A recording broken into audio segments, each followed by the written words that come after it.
ভারতের মোদি কসাই মোদি আর ইসরায়েলের নেতানিয়াহু, ঠিক কিনা? এই তিন কসাই বিশ্বকে শাসন করছে। আমরা বলতে চাই, ভারতের মোদিকে বলতে চাই, এই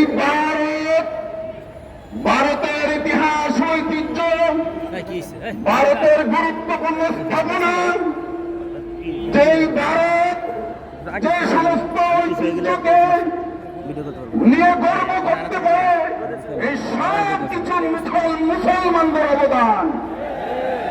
এই ভারতে আমার মুসলিম ভাই বোন নির্যাতিত হচ্ছে, নিপীড়িত হচ্ছে, তাদেরকে শহীদ করা হচ্ছে, ভারতের মসজিদ মাদ্রাসা ঘুরে দেওয়া হচ্ছে।